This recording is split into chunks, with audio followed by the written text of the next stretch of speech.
ভিডিওটি দেখার আগে সবার কাছে ছোট্ট একটা রিকোয়েস্ট করতে চাই, প্লিজ প্লিজ প্লিজ যারা ভিডিওটি দেখবেন সবাই একটা করে সাবস্ক্রাইব করে দেবেন। আপনাদের ভালোবাসা পেলে এমন ভিডিও আরো উপহার দিব। পরিবেশটা ভীষণ অন্ধকার। রাত 1টা বাজে। চারদিকটা নিস্তব্ধ শূন্যসার নীরবতায় ছেয়ে গেছে। পিন নীরবতায় পরিবেশটা বিরাজ করছে, ভয়ঙ্কর রূপ ধারণ করেছে। পরিবেশটা চারদিকে কালো ঘন আধার, অন্ধকারের কোনো কিছু দেখা যায় না। অন্যদিকে আকাশ থেকে ভেঙে পড়ছে মুষলধারায় আষাঢ় শ্রাবণের বৃষ্টি।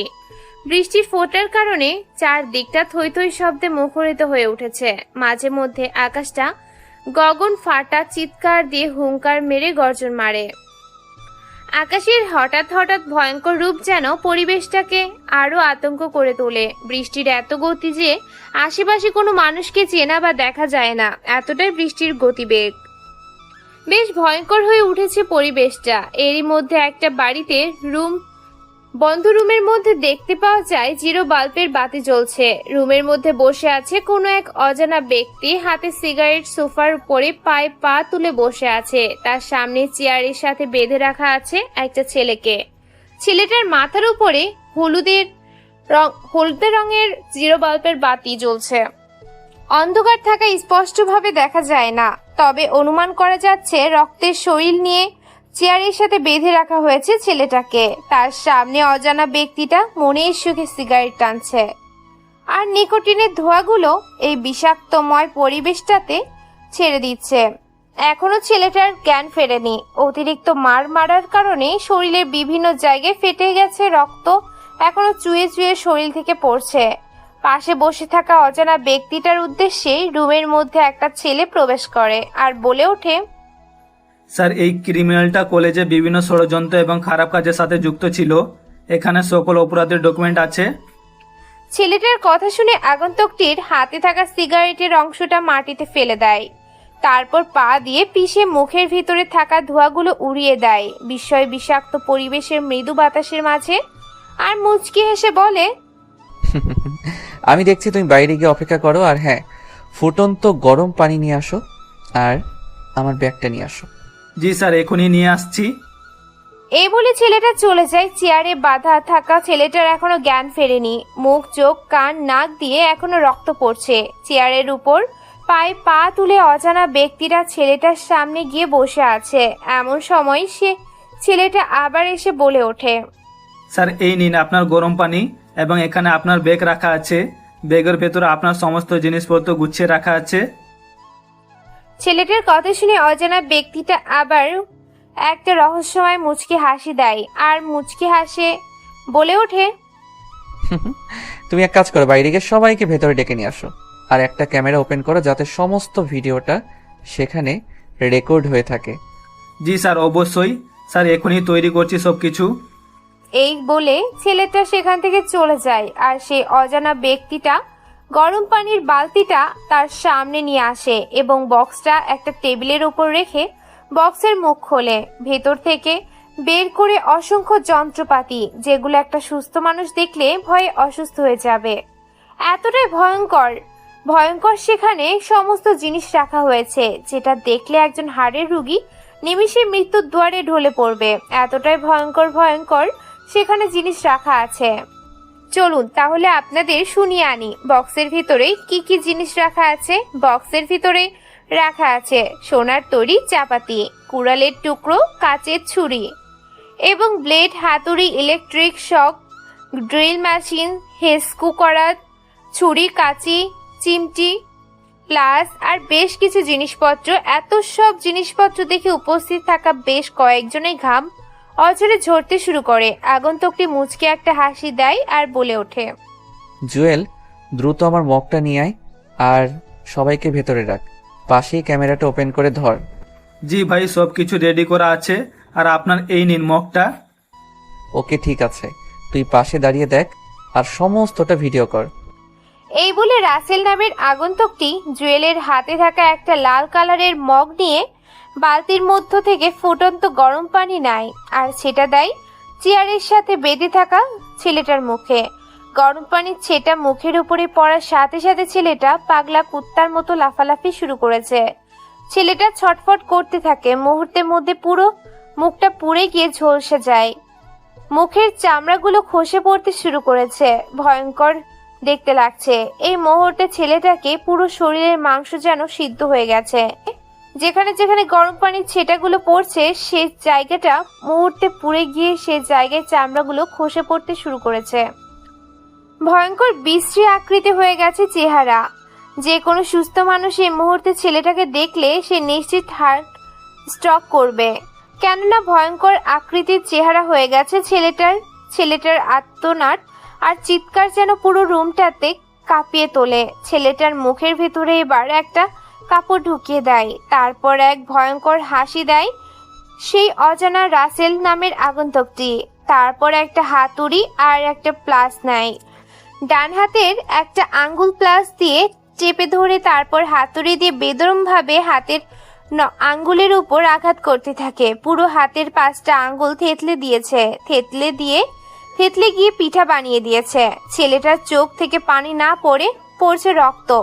এতটাই নৃশংস আর অত্যাচার শুরু করেছে, ছেলেটা উঠে দাঁড়াতে পারছে না, গলা দিয়ে কোনো আওয়াজই বের হয় না, শুধু গঙাচ্ছে। এরপর ইলেকট্রিক্যাল শক দেওয়ার জন্য মাথায় একটা তার পেঁচিয়ে দেয়, তারপর বোর্ডের ফ্ল্যাকের মধ্যে সুইচ বোর্ড লাগিয়ে দেয় তারপর সুইচ দেওয়ার সাথে সাথে ছেলেটার পুরো শরীরে ইলেকট্রিক্যাল শক দিতে থাকে। ছেলেটা ইলেকট্রিক্যাল শকে সারা শরীরে আগুন ধরে যায়। ছেলেটা ইলেকট্রিক্যাল শক খাওয়ার কারণে প্রায় পুড়ে গেছে। মৃত্যুর দুয়ারে ঢলে পড়ে ছেলেটা। এমন সময় তার মুখের ভিতর থেকে কাপড়টা বের করে রাসেল নামের আগন্তুকটা বলে ওঠে, কিরে, এখন সত্যি মুখ খুলবি নাকি তোকে আরো অত্যাচার করতে হবে? চেয়ারের সাথে বাঁধা অবস্থায় থাকা ছেলেটা কথা বলতে পারে না। পাগলা কুত্তারগুলোর মতো জিহ্বাটা মুখের ভিতর থেকে বের করে ফ্লোরের উপরে রেখেছে, কেননা নির্মম অত্যাচার তার সাথে করা হচ্ছে। ছেলেটা মাথা উঠাতে পারে না, নিজ থেকেই বলে ওঠে, ভাই আমাকে মেরো না, আমি এই বিষয়ে কোনো কিছু জানি না। শুধু এতটুকু জানি ভার্সিটি থেকে বিভিন্ন মেয়ে বা কোনো কিছু পাচার করাই আমার দায়িত্ব ছিল। উপর থেকে আমাকে নির্দেশ দিত, আমি সেই নির্দেশ অনুযায়ী কাজ করতাম। হ্যাঁ, আমি তো সেটাই জানতে চাচ্ছি যে তোর সাথে কে কে জড়িত আছে। ভাই আমার সাথে কে কে জড়িত আছে সেটা আমি জানি না, তবে ভার্সিটিতে আমি একাই রাজত্ব করতাম আর উপর থেকে আমাকে কল করে সবকিছুই বলতো। এর সাথে কে কে জড়িত আছে আমি কোনো কিছুই জানি না। তোমরা আর আমাকে মেরো না, আমি তোমাদের অত্যাচার আর সহ্য করতে পারছি না। এটা তুই কি করে ভাবলি যে তোকে এত কষ্ট করে ধরার পর ছেড়ে দেব? এই কথাটা বলার পর ছেলেটার একটা চোখ কানা করে দেয়। কলমের লিফ দিয়ে গুঁতা দেওয়ার কারণে চোখটা মুহূর্তের মধ্যে কানা হয়ে রক্ত পড়তে শুরু করে। এরপর একটা ছুরি দিয়ে চোখের জায়গা থেকে উপড়ে ফেলে। ছেলেটা গগন কাঁপানো এক চিৎকার দেয়, তারপর বাম হাতের 5 আঙ্গুল কেটে ফেলে। কাটা স্থানে লবণ, কাঁচা লঙ্কার গুঁড়ো, হলুদ সাথে চুন ঢেলে দেয়। ছেলেটা ছটফট করতে থাকে। এই সুযোগে 2 চোখে পেঁয়াজের রস ঢেলে দেয়। ছেলেটার আর্তনাদ আর চিৎকার যেন দেখার মতো নয়। ছেলেটা কান্না করার অবস্থায় বলে ওঠে, ভাই আমি সত্যি বলছি, তোমরা আমাকে মেরো না। আমি জানি না তোমরা কে, তোমরা আমাকে এখানে কেন তুলে আনছো। আমি জানি আমি অপরাধ করেছি, তাই বলে তোমরা আমাকে এমন মরণবিধি যন্ত্রণা দিও না। তোমাদের এই মরণবিধি যন্ত্রণা আর আমি সহ্য করতে পারছি না, এর থেকে একেবারে তোমরা আমাকে মেরে ফেলো। ছেলেটার কথা শুনে উচ্চস্বরে হাসতে থাকে উপস্থিত থাকা সকলে মিলে। তাদের মধ্য থেকে আগন্তুক রাসেল মুচকি হেসে বলে ওঠে, তুই আমার পরিচয় জানতে চাস? তাহলে মরার আগে তোকে বলে দেই, বাংলাদেশ কমান্ডো বাহিনী নির্বাহী অফিসার রাসেল শেখ। রাসেল শেখ নামটা শুনে কলিজার পানি সাথে সাথে শুকিয়ে যায়, কেননা জুয়েল নামের রক্তাক্ত বিহীন ছেলেটা জানে যে এই রাসেল শেখ কতটা ভয়ঙ্কর মানুষ। বাংলাদেশ সেনাবাহিনীর নির্বাহী অফিসার কমান্ড পদে দায়িত্ব পালন করছে খুব ভয়ঙ্কর একটা অফিসার। নাম শুনলে ভয়ে কলিজার পানি শুকিয়ে যায়। এতটাই ভয়ঙ্কর এই নির্বাহী অফিসার রাসেল শেখ, যার নাম শুনলে বাংলাদেশের আফসা অপরাধীরা নিজেদের আস্তানা থেকে আন্ডারগ্রাউন্ডে যেতে বাধ্য হয়। তার নাম হচ্ছে রাসেল শেখ। রাসেল বলে ওঠে, জুয়েল, দ্রুত খবর নেন, ভার্সিটিতে কালকে আমার অ্যাডমিশনের ব্যবস্থা কর। আরে একে মেরে লাশটা 4 রাস্তার মোড়ে ফেলে আসবে। ওকে স্যার, কাজ হয়ে যাবে, কোনো সমস্যা নেই। আর কোনো কথা না বলে ছেলেটাকে একটা টেবিলের উপর শুয়ে দেওয়া হয়। তারপর একটা ধারালো ছুরি ছেলেটার কলারে উপর রেখে পাঠা ছাগলকে যেভাবে বলি দেওয়া হয় ঠিক সেইভাবেই এক কোপে শরীর থেকে মাথাটা আলাদা করে ফেলা হয়। তারপর পাঠা ছাগল যেভাবে বলে দেয়া হয় সেভাবে বলি দেওয়ার পর ছেলেটা সেখানে ছটফট করতে থাকে। মুহূর্তের মধ্যে চোখের সামনে মৃত্যুর দুয়ারে ঢলে পড়ে সোহেল নামের ছেলেটা। এরপর রাসেল নামের আগন্তুক বেরিয়ে পড়ে গোডাউন থেকে নিজের বাড়ির উদ্দেশ্যে। তারপর জুয়েল সহ বেশ কয়েকজন অফিসার মিলে লাশটাকে ফেলে দিয়ে আসে 4 রাস্তার মোড়ে। পরের দিন সকালে গগন ফাটা এই রোদে ইট পাটকেলের এই শহরে তীব্র আকারে রোদ উঠেছে। রোদের গতিবেগ এতই যে পিঠের চামড়া পড়ে ঘাম ঝরতে শুরু করেছে। কাঁধে ব্যাগ, হাতে ঘড়ি, চোখে রঙিন সানগ্লাস, পরনে ঢিলে ঢালা শার্ট, পরনে পুরনো আমলের প্যান্ট, পায়ে ব্রিটিশ আমলের স্যান্ডেল, কাঁধে ছেঁড়া ব্যাগ, চুলগুলো উস্কো ঘুস্কো এলোমেলো অগোছালো হয়ে গুটি গুটি পায়ে এগিয়ে যাচ্ছে সোনার দেশ বাংলাদেশ রাজশাহী বিভাগের ভার্সিটির সামনে।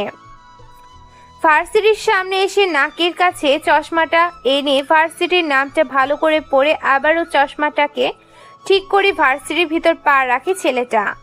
তারপর আর চোখে এদিক ওদিক তাকিয়ে মুচকে একটা হাসি দিয়ে গুটি গুটি পায়ে আবার সামনে এগিয়ে যেতে থাকে ছেলেটা। ছেলেটা নিজের মতো করে আনমনে হাঁটছিল। হঠাৎ করে ছেলেটা কোনো কিছুর সাথে ধাক্কা খেয়ে পড়ে যায়। ছেলেটা উঠে ধরার আগেই কেউ একজন ছেলেটাকে তুলে দাঁড় করায়। তারপর জুতা দিয়ে বেশ কয়েকটা থাপ্পড় মারে ছেলেটা। থাপ্পড় খেয়ে গাল ফেটে গিয়ে রক্ত পড়তে থাকে। ছেলেটার সামনে থাকা কেউ একজন আঙুল তুলে গালি দিয়ে বলে ওঠে, কুত্তার বাচ্চা শালা বাইঞ্চোদ, তুই কি চোখে দেখতে পারিস না? চোখ কি পকেটে নিয়ে ঘুরিস? জলজীবন্ত একটা মানুষকে এসে ধাক্কা দিয়ে দিলি। ধাক্কা দিয়ে দিয়েছিস তো ঠিক আছে, ধাক্কা দেওয়ার পর আবার তুই ফেলে দিলি। কোন জঙ্গল থেকে যে এসব উঠে আসে আসলে বুঝি না। মেয়েটার কোনো কথা বলে না। বেশ কয়েকটা কথা শুনে তাড়াহুড়ো করে ভার্সিটি থেকে বের হয়ে যায় ছেলেটা। কোনো কিছু বলে ওঠার আগেই মেয়েটা চলে যায়। ছেলেটা মুচকি হেসে পকেট থেকে একটা রুমাল বের করে গালের রক্তগুলো মুছে নেয়। তারপর আবার গুটি গুটি পায়ে সামনে যেতে থাকে। এমন সময় পেছন থেকে কেউ একজন ডাক দিয়ে বলে ওঠে, এই যে বাংলার খ্যাত স্টাইলিশ হিরো, কোন জঙ্গল থেকে উঠে এলি এদিকে আয়। ছেলেটা এদিক ওদিক না তাকিয়ে নিজের মতো করে হেঁটে চলেছে। কারোর কথায় কোনো কিছুর মত নেই। নিজের মতো করে পায়ে হেঁটে সামনে এগিয়ে চলেছে। এমন সময় পেছন থেকে আবারও মেলি কণ্ঠে কেউ একজন বলে ওঠে, কিরে জঙ্গলি ক্ষেত, 4 চকওয়ালা, তোকে যে ডাকছি তুই শুনতে পাচ্ছিস না? ছেলেটা এবার থমকে যায়। হঠাৎ করে পেছন থেকে এমন কারো ডাক শুনে আশেপাশে তাকিয়ে দেখতে পাই কেউ নেই। পেছন থেকে আবার বলে ওঠে, আরে দেশি হিরো বিদেশি ক্ষেত, তোর পেছনে তোকে ডাকছি। ছেলেটা এবার তার পেছনে ঘুরে দেখতে পাই বেশ কিছু মেয়ে বসে আছে। সে মেয়েগুলো তাকে ডাকছে। ছেলেটা কি করবে বুঝতে পারে না। ছেলেটা এবার ভয়ে ভয়ে গুটি গুটি পায়ে সামনে এগিয়ে যায় মেয়েগুলোর কাছে। তারপর সেখানে গিয়ে দাঁড়ায় আর বলে ওঠে মেয়েদের উদ্দেশ্যে, জি আপু, আমাকে ডেকেছেন? আমি এ ভার্সিটিতে নতুন এসেছি। মেয়েটা কোনো কথা বলে না। ছেলেটা এ কথা বলাতে পরপর বেশ কয়েকটা থাপ্পড় দেয় ছেলেটার গালে। ছেলেটা থাপ্পড় খেয়ে হতবাক দৃষ্টিতে সেদিকে তাকায়। ছেলেটা বুঝতে পারে না যে কি কারণে তাকে থাপ্পড় মারলো মেয়েটা। ছেলেটাকে বলে ওঠে, আপু, আপনি আমাকে থাপ্পড় মারলেন কেন? আমি আবার কি করলাম? আরে খ্যাত, তোকেই ডাকছি আর তুই কিনা বলছিস কাকে ডাকছি। শোন, তোকে থাপ্পড় মারলাম এই কারণ তুই এখানে এসে আমাদেরকে সালাম দিসনি। তোকে এতগুলো ডাক দিয়েছি তারপরও তুই শুনিসনি। দ্বিতীয়ত, তুই আমাদের বান্ধবী বর্ষাকে ধাক্কা দিয়েছিস। এখানে দাঁড়িয়ে থাক, বর্ষা আসবে তারপর তুই যাবি। আপু, বর্ষাকে আমি তো তাকে চিনি না, আর আমি তো কাউকে ধাক্কা দেই নাই। চুপ, একদম কথা বলবি না, না হলে আরো বেশ কয়েকটা থাপ্পড় দেব। তারপর থাপ্পড় দিয়ে তো সব দাঁত ফেলে দেব। ছেলেটা আর কোনো কথা বলে না, চুপটি করে সেখানে দাঁড়িয়ে থাকে। এমন সময় ছেলেটা লক্ষ্য করে ভার্সিটির ভিতরে 5-5টা বাইক প্রবেশ করেছে। বাইকগুলো স্ট্যান্ড করে সোজা ছেলেগুলো ক্যান্টিনে চলে যায়। তারপর ক্যান্টিনে গিয়ে কি যেন একটা প্যাকেট ক্যান্টিনের ভিতর রেখে আবার চলে যায় ভার্সিটির প্রিন্সিপালের রুমে। ছেলেটা এই দৃশ্যটা দেখে সেদিকে আর চোখে তাকিয়ে আছে। ছেলেটা আনমনে কিছু একটা ভাবতে থাকে। এমন সময় সুলতানা তাকে ডাকতে থাকে, কিন্তু সেদিকে তার হুঁশ নেই।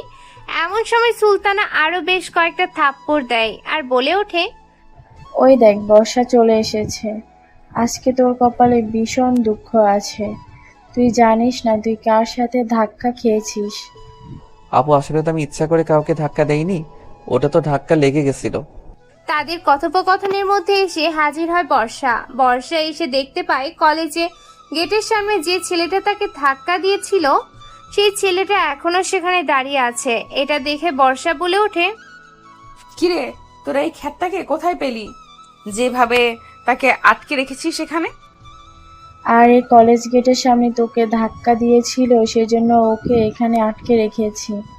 এখন একে কি শাস্তি দেওয়া যায় বলতো? খুব ভালো করেছিস। এর জন্য আমি ধাক্কা খেয়ে পড়ে গেছি, ব্যথা পেয়েছি। ওর জন্য আমার কাজে দেরি হয়ে গেছে। একটুর জন্য আমি সবকিছু হারিয়ে ফেলতাম। আজকে তোকে মজা বোঝাবো যে বর্ষাকে ধাক্কা দেওয়ার পরিণাম কতটা ভয়ঙ্কর হতে পারে, সেটাই এই আজকে নিজের চোখে দেখতে পারবে। আপু আমি তো আপনাকে ইচ্ছে করে ধাক্কা দেইনি, হঠাৎ লেগে গেছিল। প্লিজ আমাকে এবারের মতো ছেড়ে দিন। তোকে ছাড়বো? তুই জানিস আমি কার মেয়ে? আমি এই শহরের সবচেয়ে বড় বিজনেসম্যান আর রাজনৈতিক নেতা মন্ত্রীর মেয়ে।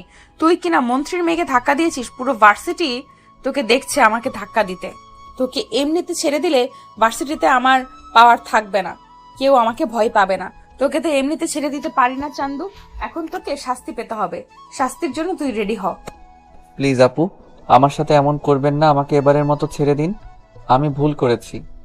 চুপ, আর কোনো কথা বলবি না। এখানে চুপ করে থাক। এই সুলতানা, একটা হকি স্টিক নিয়ে আয় আর কয়েকটা জুতার মালা নিয়ে আয়। একে আজকে পরিয়ে পুরো ভার্সিটি ঘোরাবো। সবাই একে জুতার মালা পরাবি। ছেলেটাকে ছেড়ে দেওয়ার জন্য ছেলেটা আকুতি মিনতি করতে থাকে, কিন্তু কেউ তাকে ছেড়ে দিতে রাজি হয় না। বর্ষার কথা মতো সুলতানা গিয়ে কিছু জুতার মালা নিয়ে আসে, তারপর তাকে পরিয়ে দেই। এরপর কয়েকটা ছবি তুলে ছেড়ে দেয় সোশ্যাল মিডিয়াতে। তারপর সবাই মিলে উড়াধুরা মারতে থাকে রাসেলকে। রাসেল এতজনের হাতে মার খেয়ে মাটিতে পড়ে আছে, শরীরটা রক্তে রক্তাক্ত হয়ে গেছে। অনেক মার মেরেছে, মার খাওয়ার জন্য মাটিতে পড়ে গড়াগড়ি খাচ্ছে। বর্ষা বলে ওঠে, আজকের মতো হয়ে গেছে, ওকে আর মারা লাগবে না। ওকে ছেড়ে দে তোরা। ও বুঝে গেছে আমি মন্ত্রীর মেয়ে কতটা ডেঞ্জারাস এবং ভয়ানক। সে আর কখনো আমার সাথে লাগতে আসবে না। আমার সাথে লাগতে আসলে এর পরিণাম খুব খারাপ হবে। এই বলে বর্ষা ও তার দলবল সেখান থেকে চলে যায়। ছেলেটা এখনো মাটিতে পড়ে আছে। অন্যদিক থেকে একটা ছেলে তার বাইক করে ভার্সিটির মাঠে প্রবেশ করতে যায়। এমন সময় রাসেলকে মাটিতে পড়ে থাকতে দেখে ছেলেটা বাইক স্ট্যান্ড করে রাসেলের হাত ধরে ছেলেটা রাসেলকে তুলে দাঁড় করায়। ছেলেটা বলে ওঠে, তুমি কে? আর তুমি এভাবে মাটিতে পড়ে আছো কেন? তোমাকে মনে হচ্ছে কেউ অনেক মেরেছে। ছেলেটা ক্লান্ত শরীর নিয়ে হালকা মৃদু হেসে ছেলেটার উদ্দেশ্যে বলে ওঠে, আমি রাসেল এই ভার্সিটিতে নতুন অ্যাডমিশন নিয়েছি। তোমাকে দেখে তো মনে হলো তোমাকে অনেক মার মেরেছে কেউ একজন। তোমাকে ভার্সিটিতে কে এত অত্যাচার করলো শুনি, তার নাম কি? আসলে আমি তাদেরকে চিনি না, তবে সবাই বলা বলি করছিল যে ওনাকি মন্ত্রীর মেয়ের নাম তার বর্ষা। ওই ভরসাকে তো আমি দেখে নিব, ও অনেকবার বেড়েছে। মন্ত্রীর মেয়ে বলে নিজেকে কি সে মন্ত্রীর ভাবতে শুরু করেছে। আচ্ছা তুমি কোনো ক্লাসে পড়ো? আমি এবারে অনার্স দ্বিতীয় বর্ষে ভর্তি হয়েছি। তুমি তো তাহলে আমার ক্লাসের সেম ইয়ারে। তাহলে আমরা আজ থেকে বন্ধু। কি বলেন এটা ভাই? আমি কখনো আপনার বন্ধু হতে পারি? যেখানে আমার পোশাক দেখে সবাই আমাকে দূরছাই করে, সেখানে আপনি আমাকে বন্ধুত্ব করতে বলছেন? কে কেমন সেটা আমার জানার দরকার নেই। তুমি আজ থেকে আমার বন্ধু, আর বন্ধুদের মধ্যে তুই শুধু। এখন হবে কি আমার বন্ধু? ঠিক আছে, আজ থেকে আমরা বন্ধু। তোমার তো নাম জানা হলো না। আবার তুই আমাকে তুমি বলে ডাকছিস? তোকে বললাম না শুধু তুই বলে ডাকবি। আর হ্যাঁ, আমি রাজ। ওকে বন্ধু, ঠিক আছে, চলো ক্লাসে যাই। রাজ রাসেলকে ক্লাসের ভিতর যেতে বলে নিজে বাইকটা স্টেশন করতে চলে যায়। রাসেল নিজের মতো করে ভার্সিটিটা চারদিক দিয়ে ঘুরে দেখতে থাকে। এমন সময় তার মনে পড়ে ভার্সিটিতে বেশ কয়েকজন বাইক নিয়ে প্রবেশ করেছিল এবং তারা রুমের ভিতর প্রবেশ করেছিল। পেন্সিলের সেদিকে তার মনে ছিল না। মনে পড়তে রাসেল গুটি গুটি পায়ে প্রিন্সিপালের জানালার কাছে গিয়ে দাঁড়ায়। ভেতরের ছেলেগুলো বলছে, প্রিন্সিপাল সাহেব, এবারে প্রায় 50 কোটি টাকার মাল সাপ্লাই হয়েছে। আপনার এখান থেকে প্রায় 77টা মেয়ে পাচার হয়েছে। সব টাকা ব্যাংকে রাখা আছে। ঠিক আছে, তোরা মন দিয়ে শোন। হুটহাট করে তোরা কলেজে আসবি না। আমি খবর পেয়েছি বাংলাদেশের সেনাবাহিনীর কমান্ডার এক অফিসার এই শহরে চলে এসেছে, ছদ্মবেশে আছে। কেউ তাকে আজ পর্যন্ত দেখতে পায়নি। যে দেখেছে তার পৃথিবী থেকে সরিয়ে দিয়েছে। সে খুব ধুরন্ধর অফিসার, সাবধানে কাজ করবি। কোনো অফিসার আমাদের কোনো কিছু করতে পারবে না। যতক্ষণ আমরা ভার্সিটিতে আছি ততক্ষণ কোনো অফিসার এখানে পা রাখতে পারবে না। এখানে আমাদের অসংখ্য ছেলেপিলে ছদ্মবেশে আসে, তাই নিশ্চিন্তে থাকুন। হোস্টেলে আরো 10টা মেয়েকে আটকে রাখা আছে। ওদেরকে আজকে নিয়ে পাচার করবে লন্ডনের দেশে। ওইখানে আমার কন্ট্যাক্ট হয়েছে, কয়েকজনের সাথে 8 কোটি দিতে চেয়েছে 10টা মেয়ের জন্য। ঠিক আছে প্রিন্সিপাল সাহেব, কাজ হয়ে যাবে। কোথায় ডেলিভারি দিতে হবে? তোরা আজ রাতে একটার দিকে রাঙামাটি যাবে, সেখান থেকেই ওই ট্রাক পাঠাবে। ওইখান করেই হেলিকপ্টার করে ওরা ওই দেশে নিয়ে যাবে। ঠিক আছে প্রিন্সিপাল সাহেব, কাজ হয়ে যাবে। আর টাকাগুলো আপনি ব্যাংক থেকে তুলে আনেন, কাজে লেগে যাবে। কথাগুলো বলে ছেলেগুলো বেরিয়ে যায়। এটা শুনে রাসেল একটা মুচকি হাসি দেয়। তারপর রাসেল গুটি গুটি পায়ে নিজের ক্লাসরুমের উদ্দেশ্যে রওনা দেয়। পুরো ক্লাস ফুল হয়ে গেছে, একটা বেঞ্চ ফাঁকা নেই। ছাত্রছাত্রী দিয়ে পুরো ক্লাসরুম ভরপুর, শুধু সামনের সিটটা ফাঁকা আছে। রাসেল আর কোনো কিছু না ভেবে এদিক ওদিক না তাকায়ে সামনের সিটে বসে পড়ে। রাসেলকে সামনের সিটে বসতে দেখে ক্লাসের সবাই হতবাক চোখে তাকিয়ে আছে, কেননা সামনের বেঞ্চে আজ পর্যন্ত কেউ বসার সাহস পায়নি। সে সামনের বেঞ্চে শুধু বর্ষা ও তার কাছের মানুষগুলো বসে। আজকে কিনা গাইয়ার জঙ্গলি কোথাকার খ্যাত রাসেল বসেছে।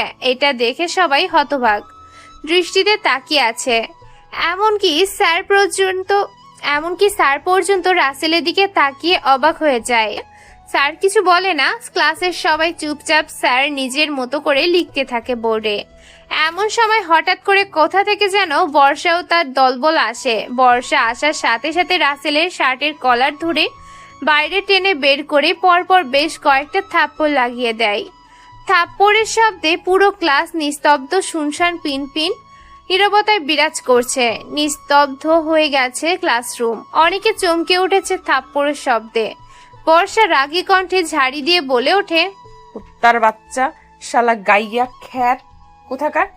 তোর সাহস হয় কি করে এই বর্ষার সিটে বসার? তুই জানিস না এই বর্ষা কতটা ডেঞ্জারাস, ভয়ানক একটা মেয়ে? তুই বর্ষার সিটে বসার সাহস পেলি কোথা থেকে?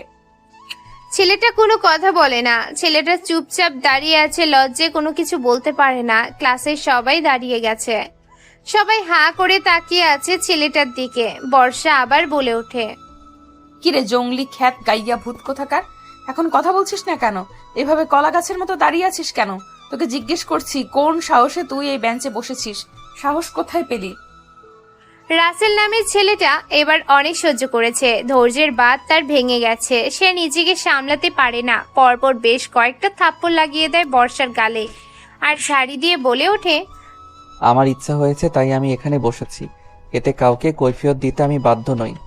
How dare you! তোর সাহস হয় কি করে তুই আমার মতো মন্ত্রীর মেয়ে, সুন্দরী একটা মেয়ের গায়ে হাত তোলার? রাসেল কোনো কথা বলে না। রাসেল চুপচাপ দাঁড়িয়ে আছে। রাসেলের এমন হতবাক করা কাণ্ড দেখে ক্লাসরুমের সবাই দাঁড়িয়ে যায়, কেননা এই প্রথম কেউ ভার্সিটির মধ্যে ক্লাসের ভিতরে বর্ষার গায়ে হাত দিয়েছে। যেখানে বর্ষা কিনা সবাইকে র্যাগিং করত, আজকে সেই বর্ষাকে কোথা থেকে কোন ছেলে এসে অপমান করছে। বর্ষাকে এতগুলো থাপ্পড় দিয়েছে। সবাই হতবাক হয়ে যায়, এমনকি স্যার পর্যন্ত চমকে উঠেছে। রাসেলের করা কর্মকাণ্ডেও বর্ষা আবার বলে ওঠে, তোর সাহস হয় কি করে তুই আমার গায়ে হাত দিয়েছিস? এই মন্ত্রীর মেয়ের গায়ে হাত দিয়েছিস? তুই হয়তো ভুলে গেছিস যে আমার বাবা একজন মন্ত্রী আর আমি তার একমাত্র মেয়ে বর্ষা। যেখানে আমার বাবা আমার শরীরে আজ পর্যন্ত হাত তোলেনি, সেখানে তুই কিনা আমাকে পুরো ক্লাসরুমের এতগুলো ছেলে মেয়ের সামনে থাপ্পড় মেরেছিস। এর পাল্টা জবাব তোকে আজকে বোঝাবো। তুই শুধু এখানে থাক, তোকে আজকে লাশ হয়ে তোর বাড়িতে ফিরতে হবে। রাসেল এ কথা শুনে হাসতে থাকে, যেন রাসেল পাগল হয়ে গেছে বর্ষার কথা শুনে। রাসেলের এরকম হঠাৎ পাগলের মতো হাসি দেখে সবাই ভ্যাবাচাকা খেয়ে যায়। কি বলবে কি করবে বুঝতে পারে না। রাসেল মুচকি হেসে বলে ওঠে, তোর কোন বাপকে নিয়ে আসার আছে নিয়ে আয়, আমিও দেখে নেব। শালা খ্যাত কোথাকার, তোর এত বড় সাহস যে তুই আমাকে তুই তুকারি করে অপমান করছিস। তোর যদি আজকে জিব্বাটা কেটে রাস্তার কুকুরকে না খাওয়াতে পেরেছি তাহলে আমার নাম বর্ষা না, তোকে আজকে জেলের ভাত খাইয়ে ছাড়বো আমি। রাসেলের কথা শুনে মুচকি একটা হাসি দিয়ে সামনের বেঞ্চে বসে পড়ে। রাসেলের কর্মকাণ্ড দেখে রাজ হতভাগ দৃষ্টিতে তাকিয়ে আছে, যেন রাজ নিজেকে বিশ্বাস করতে পারছে না যে ছেলেটা কিনা কিছুক্ষণ আগে ভার্সিটির মাঠে এতগুলো ছেলে মেয়ের সামনে অপমানিত হয়ে মার খেলেও সেই ছেলেটা কিনা পুরো ক্লাসরুমের ভিতরে এতগুলো ছাত্রছাত্রীর সামনে থাপ্পড় মারল বর্ষাকে। স্যার এই দৃশ্য দেখে ক্লাসরুম থেকে বের হয়ে যায়। চিৎকার চেঁচামেচি শুনে অন্য ক্লাসরুম থেকে একজন ম্যাডাম এসে বলে ওঠে, এখানে কি হয়েছে? তোমরা এভাবে চিৎকার চেঁচামেচি করছো কেন? তুমি কি ভুলে গেছো এটা একটা ভার্সিটি, আর এখানে পড়তে আসে তোমাদের মতো উচ্ছৃঙ্খল ছাত্রছাত্রীদেরকে এই কলেজে রাখার কোনো মানেই হয় না। এ কথা শুনে বর্ষা আরো রেগে যায়। বর্ষা বলে ওঠে, ম্যাম, আপনি হয়তো ভুলে গেছেন আপনি কার সাথে কথা বলছেন। আমি হলাম মন্ত্রীর মেয়ে, চাইলে আমি আপনার চাকরি খেয়ে নিতে পারি, তাই আমার সামনে ভদ্রতা শেখাতে আসবেন না। এই জঙ্গলি খ্যাত গাইয়া ভূতের সাহস হয় কি করে আমাকে থাপ্পড় মারার? এই কথা শুনে ম্যাডাম অবাক হয়ে যায়, কেননা ছেলেটা তাকে থাপ্পড় মেরেছে এ কথাটা বেশ অবাক লেগেছে ম্যাডামের। ম্যাডাম বলে ওঠে, এই ছেলে, তোমার সাহস হয় কি করে বর্ষাকে থাপ্পড় মারার? তুমি বর্ষাকে কেন থাপ্পড় মেরেছো? ম্যাডামের কথা শুনে আবারও পাগলের মতো হাসতে থাকে রাসেল। রাসেল যেন পাগল হয়ে গেছে। রাসেল ক্লাসের সবাই ভাবতে শুরু করেছে রাসেল আসলে সত্যি একটা হাফ পাগল, মাথার হয়তো সমস্যা আছে, যার কারণে সে বর্ষার মতো একজন প্রভাবশালী ধনীর দুলালি ঘরের মেয়ের গায়ে হাত তুলেছে। রাসেল বলে ওঠে, ম্যাডাম ওকে বলে দিন আমার সাথে যেন ঝামেলা না করে। এখন তো শুধু থাপ্পড় দিয়েছি, যদি নেক্সট টাইম কোনো বেয়াদবি করে তাহলে প্রাণে মেরে দেব। এই কথা শুনে সবাই চমকে যায়। হতভাগ দৃষ্টিতে রাসেলের দিকে সবাই তাকিয়ে আছে। বর্ষা এবার চিৎকার করে বলে ওঠে, তোর মতো ফকিন্নি কিনা আমার গায়ে হাত দেবে, আমাকে খুন করবে, এটাও আমাকে বিশ্বাস করতে হবে? যেখানে আমার সাথে 10টা করে বডিগার্ড ঘুরে বেড়ায়, তোর মতো পাতলা শ্যাওলা গাছের মতো বডি নিয়ে আমার বডি বিল্ডারের সামনে দাঁড়াতে পারবি না। দুজনের এরকম তর্ক বিতর্ক আর ঝগড়া দেখে আশেপাশে শিক্ষক শিক্ষিকারা তারাও চলে আসে। ম্যাডামও বলে ওঠে, দেখো, তোমরা ক্লাস ফ্রেন্ড, এভাবে তর্ক বিতর্ক করিও না। ঝামেলা করলে ভার্সিটির ক্ষতি, তোমাদেরও ক্ষতি। তাই ভার্সিটিতে শান্তি বজায় রাখো এবং নিজেদের মধ্যে ঝামেলাগুলো মিটিয়ে নাও। ওকে যতক্ষণ না জেলে ঢুকাতে পারছি ততক্ষণ আমার শান্তি নাই। ওকে আজকে ভার্সিটি থেকে চিরদিনের জন্য বিদায় করব। ও বর্ষার গায়ে হাত দিয়েছে। এ বলে ক্লাসরুম থেকে বেরিয়ে পড়ে বর্ষা। তারপর ক্যান্টিনে গিয়ে কদম গাছের নিচে বসে পড়ে। সেখানে বসে ফোন করে মঞ্চিকে। মঞ্চি ফোন রিসিভ করতেই বলে ওঠে, হ্যালো, কি রে মা, কি হয়েছে তোর? তুই কাঁদতেছিস কেন? তোর কি কোনো কিছু হয়েছে? ভার্সিটিতে তোর কি হয়েছে বল আমাকে, আমি এখন এই লোক পাঠিয়ে দিচ্ছি। বর্ষা কাঁদতে থাকেন, কোনো কথা বলে না। মঞ্চি আবার বলে ওঠে, কি রে মা, কি হলো? তুই বাবাকে বলবি না তোর কে কি করেছে? শুধু আমাকে বল, ওকে জীবন্ত মাটিতে পুঁতে দিব। বর্ষা এবার কান্না থামিয়ে চিৎকার করে মন্ত্রীর উদ্দেশ্যে বলে ওঠে, কলেজে আজকে আমাকে থাপ্পড় মেরেছে একটা গ্রামের ছেলে গাইয়া ভূত কোথাকার। এতগুলো ছাত্র ছাত্রী, শিক্ষক শিক্ষিকা সবার সামনে আজকে আমাকে অপমান করেছে। ভার্সিটিতে আমার সাথে ঝামেলা করেছে। ওকে যতক্ষণ না তুমি জীবন্ত পুঁতে দেবে ততক্ষণ আমি কাঁদতেই থাকবো। মন্ত্রী এই কথা শুনে বেশ কেঁপে যায়, রেগে যায় মন্ত্রী বলে ওঠে, কোন রাস্কেলের এত বড় সাহস যে আমার মেয়ের কলেজের টুকরা একমাত্র বিয়ের গায়ে হাত দিয়েছে? তার হাত এবং পা শরীর থেকে আলাদা করে মাটিতে জীবন্ত পুঁতে দেব। এই শোরের বাচ্চা কি এখনো ভার্সিটিতে আছে নাকি চলে গেছে? হ্যাঁ বাবা, জানোয়ারটা এখনো ভার্সিটিতেই আছে। সে আমাকে বলেছে যদি আমি তার সাথে কোনো ঝামেলা করি তাহলে সে আমাকে বলে প্রাণে মেরে ফেলবে। আমি মন্ত্রীর মেয়ে এ কথা বলাতে সে আরো আমাকে অনেক গালি দেয়, অনেকগুলো থাপ্পড় দিয়েছে আমাকে, আমার পুরো গাল লাল করে দিয়েছে। এখনো গালগুলো অনেক ব্যথা করছে। তুই কোনো চিন্তা করিস না মা, আমি এখনই 10টা গাড়ি পুলিশের পাঠিয়ে দিচ্ছি ওকে তুলে নিয়ে আসার জন্য। তুই এখন সেখানে না দাঁড়িয়ে গিয়ে বাড়িতে গিয়ে রেস্ট নে, তোর আম্মুর কাছ থেকে বরফ নিয়ে তোর নরম তুলতুলে ফর্সা গালগুলোতে বরফের মলম দিয়ে ওই জানোয়ারটাকে আমি আগুনে পুড়িয়ে মারবো। আমার মেয়ের গায়ে হাত দিয়েছে, ওর কলিজাটাকে বের করে খাবো আমি। না বাবা, আমি চাই ওকে পুলিশের হাতে তুলে দিয়ে সারা রাত যেন অত্যাচার করা হয় আর বুঝিয়ে দেয় এই বর্ষা কতটা ডেঞ্জারাস, যেন ও আর আমার সাথে পাঙ্গা নেওয়ার সাহস না পায়। এতটা তার অবস্থা খারাপ করে দেবে। এতক্ষণে হয়তো পুলিশের গাড়ি ভার্সিটিতে চলে গেছে। আমি পুলিশকে মেসেজ দিয়ে দিয়েছি 10টা গাড়ি চলে গেছে, আর রাস্কেলটাকে তুলে আনার জন্য আমি থানায় যাচ্ছি, তুই বাড়িতে চলে যাস।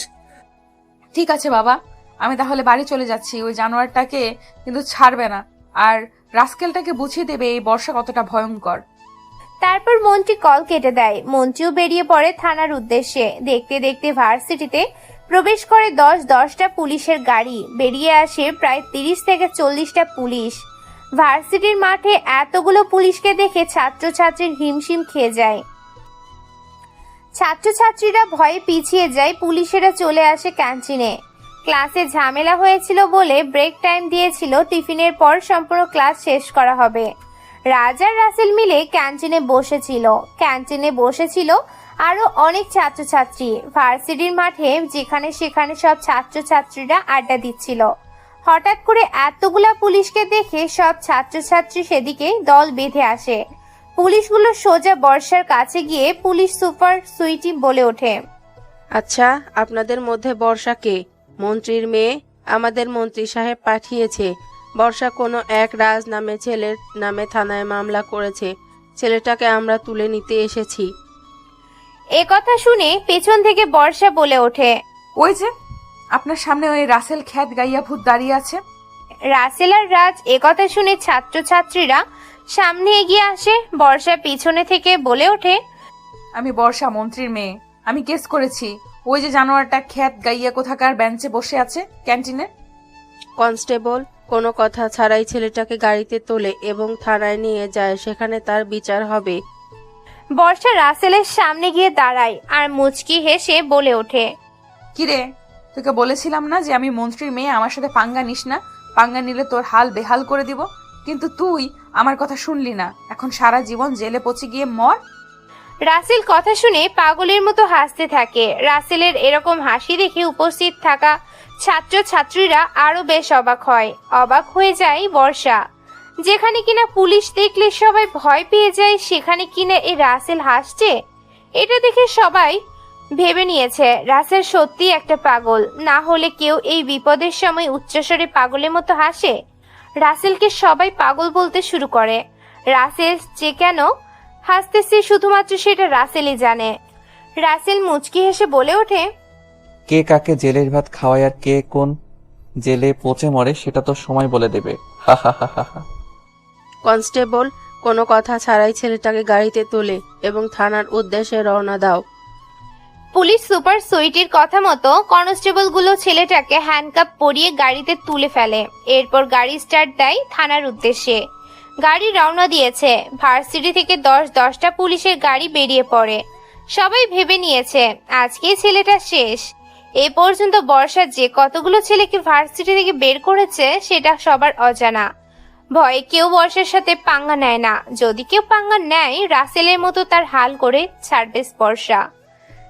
গাড়িগুলো চলে আসে থানার ভেতরে। তারপর লকআপের ভিতর বন্দি করে রাসেলকে।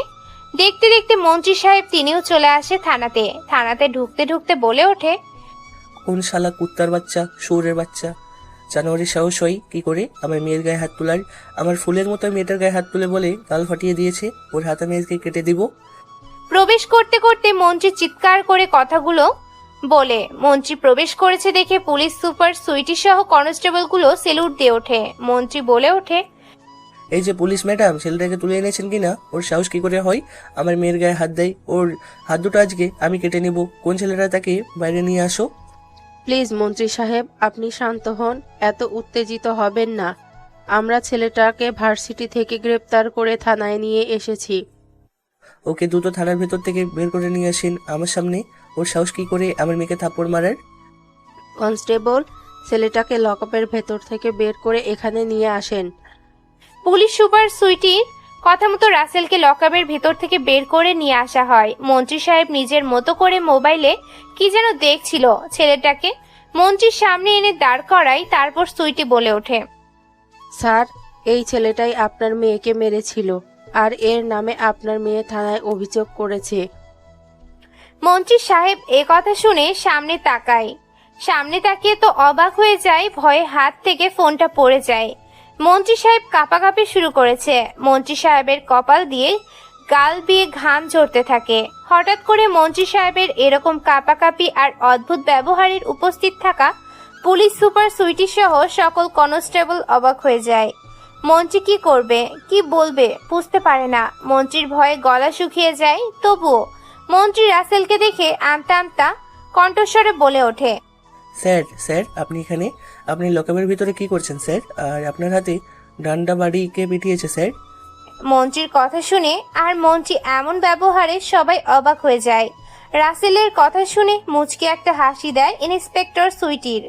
অবাক চোখে মন্ত্রীর দিকে তাকিয়ে আছে। মন্ত্রী বলে ওঠে, এই যে পুলিশ ম্যাডাম, আপনার সাহস হয় কি করে স্যারের হাতে হ্যান্ডকাফ পরানোর? আপনার কি জীবনের মায়া দয়া নেই? এ কথা শুনে পুলিশ সুপার সুইটি এবং কনস্টেবলগুলো বেশ অবাক হয়ে যায়। ইন্সপেক্টর সুইটি বলে ওঠে, আরে স্যার, আপনি কি বলেন? আপনি এবং আপনার মেয়ে তো থানায় এই ছেলের নামেই অভিযোগ করেছেন এবং তুলে নিয়ে আসতে বলেছেন। তাই তো আমরা ভার্সিটি থেকে এই ছেলেটাকে তুলে নিয়ে আসলাম থানায়। আর এখন আপনি বলছেন আমরা তাকে কেন হ্যান্ডকাপ পরিয়েছি? এ কথা শুনে মন্ত্রী ঘাবড়ে যায়, বেশ অবাক হয়ে যায়। মন্ত্রী ভয়ে ভয়ে বলে ওঠে, তাড়াতাড়ি স্যারের হাত থেকে হ্যান্ডকাপটা খুলে ফেলুন অফিসার, আর কিছু খাবারের ব্যবস্থা করুন, চা অথবা কফি। মন্ত্রী ছেলেটাকে বারবার স্যার বলছেন। এটা শুনে সবাই বেশ অবাক হচ্ছে।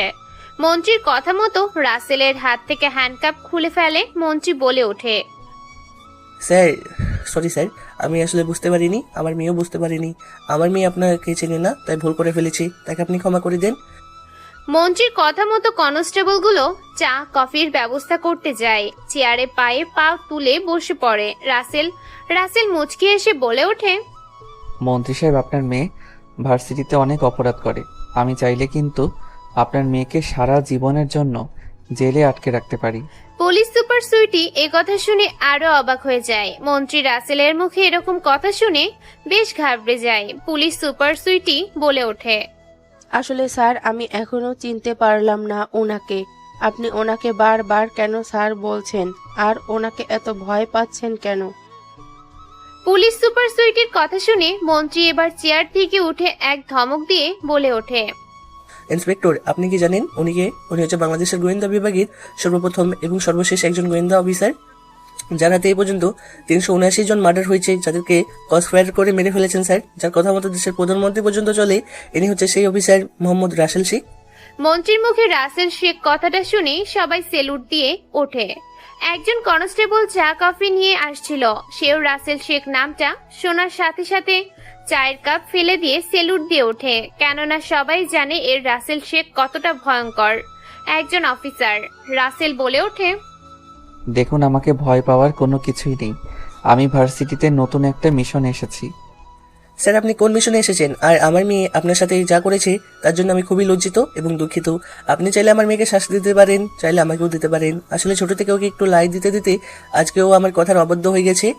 এখন থেকে ওকে শাসনে রাখবো। ভার্সিটিতে আমি নতুন মিশনে এসেছি। গোপন সিক্রেট আর আপনার মেয়েকে সাবধানে থাকতে বলবেন, কারণ আপনার মেয়ে উচ্ছৃঙ্খল।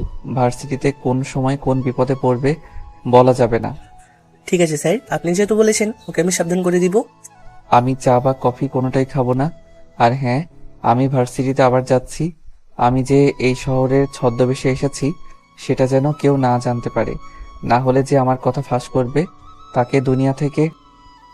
বাকি কথাটা বলতে দেয় না মন্ত্রী তার আগেই বলে ওঠে, স্যার আর বলতে হবে না স্যার, আমি বুঝে গেছি।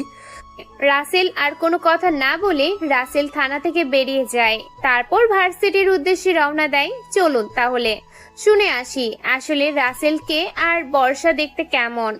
রাসেল হচ্ছে বাংলাদেশের আইন বিভাগের সর্বোচ্চ উচ্চ পদের একজন গোয়েন্দা অফিসার, যার কথা মতো magistrate, DC, MP, SP, commissioner এমনকি দেশের প্রধানমন্ত্রীও পর্যন্ত মাথা নিচু করতে বাধ্য হয়। রাসেল শেখ এমন একজন মানুষ যার সামনে কেউ উঁচু গলায় কথা বলতে পারে না।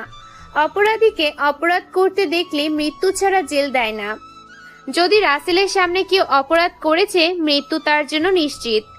রাসেল অপরাধীদেরকে মৃত্যু দেয়, কিন্তু অপরাধীদেরকে জেল দেয় না। এই জন্য বাংলাদেশের সাধারণ জনগোষ্ঠী থেকে উচ্চপদস্থের বড় বড় গোয়েন্দা অফিসার, মানুষজন সবাই তাকে রাসেল শেখ বলেই চেনে। রাসেল দেখতে বেশ স্বাস্থ্যবান, বিশাল আকৃতির তার দেহ, উচ্চতায় প্রায় 6 ফুট 8 ইঞ্চি। বডি বিল্ডারদের মতো তার শরীর, দেখতে ভীষণ স্মার্ট এবং হ্যান্ডসাম। উজ্জ্বল ফর্সা গায়ের রং, প্রধানত ছেলেগুলো শ্যামলা বর্ণের হয়ে থাকে, কিন্তু রাসেলের ক্ষেত্রে পুরো আলাদা। রাসেল দেখতে উজ্জ্বল ফর্সা, দুধে আলতা গায়ের রং, দেখতে বিদেশিদের মতো হ্যান্ডসাম, স্টাইলিশ। বর্ষা হচ্ছে ডানাকাটা পরী, যাকে পরীদের সাথে তুলনা না করলেও কেউ বর্ষার সৌন্দর্যের মূল্যটা বুঝবে না।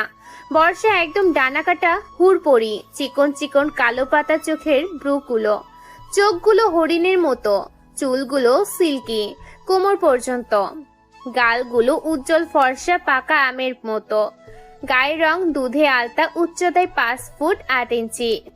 দেখতে ভীষণ মায়াবী, ঠোঁটের নিচে সুন্দর একটা কালো তিল। যখন সে হাসি দেয় তখন যেন তার মুখ দিয়ে মুক্তা ঝরে।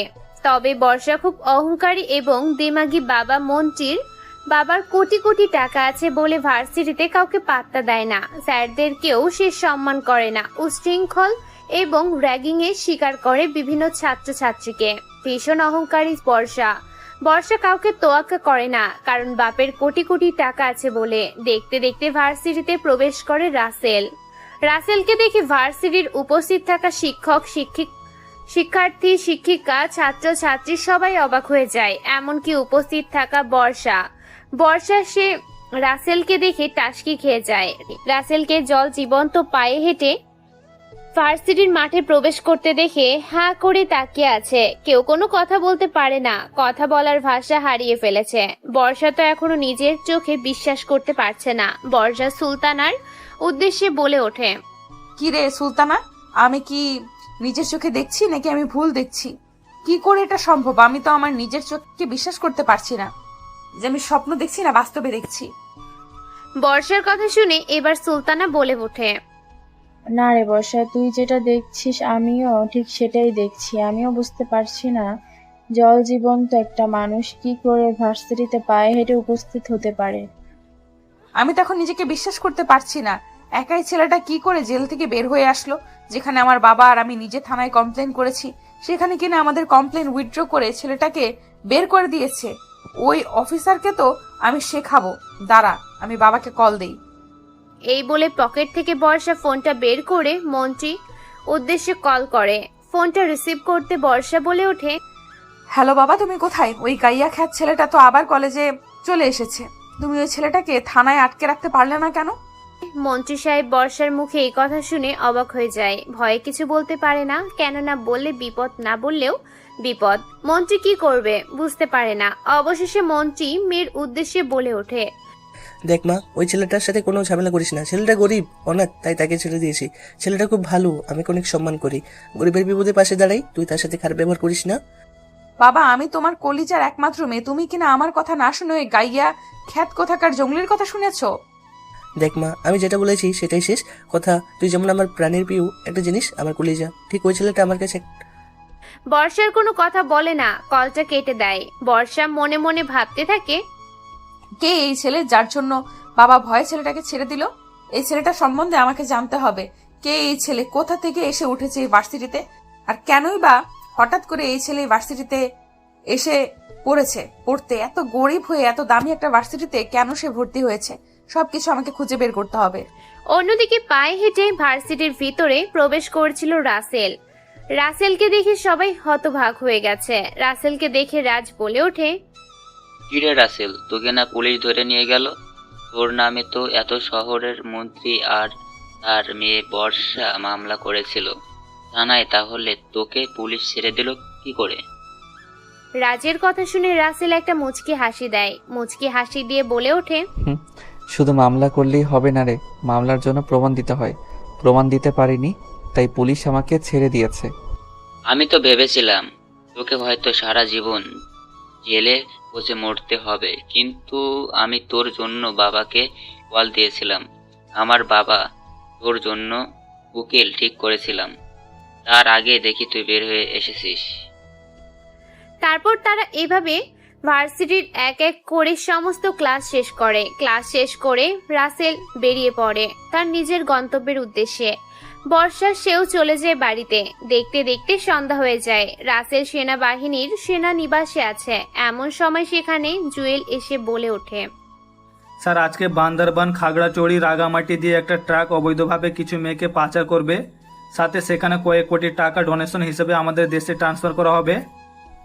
আমি জানি সবটা। তুমি সবকিছু রেডি করো এবং সবাইকে তৈরি থাকতে বলো। জি স্যার, এসব কিছু আপনার ভার্সিটি থেকে তৈরি হচ্ছে। এই বিষয়ে আপনার ভার্সিটি প্রিন্সিপাল জড়িত আছে সম্ভবত। শুধু প্রিন্সিপাল নয়, বরং শহরের বড় কোনো মাথা যে প্রিন্সিপালকে সাপোর্ট দিচ্ছে, না হলে প্রিন্সিপাল একা এত বড় কাজ করার সাহস পাবে না। শহরের এমন কোনো রাজনৈতিক ব্যক্তি আছে যে প্রিন্সিপালকে পেছন থেকে সাপোর্ট করছে?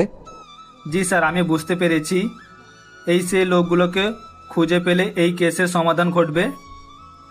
তারপর জুয়েল আর কোনো কথা না বলে বেরিয়ে পড়ে। দেখতে দেখতে প্রায় 10 থেকে 15টা গাড়ি রেডি করে, যে গাড়িগুলোতে বিভিন্ন অস্ত্র এবং অসংখ্য সেনাবাহিনী গাড়িগুলোর মধ্যে উঠে পড়ে।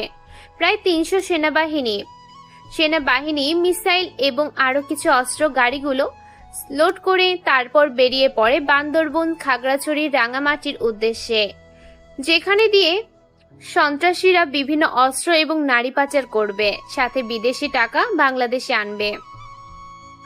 দেখতে দেখতে আকাশে উড়াল দেয় তিনটে হেলিকপ্টার। একটা হেলিকপ্টারে একাই বসে আছে জুয়েল আর রাসেল। বাকি 2টা হেলিকপ্টারে প্রায় 30 জন সৈনিক, যারা আকাশপথে যুদ্ধ করবে সেই ছেলেগুলোর সাথে।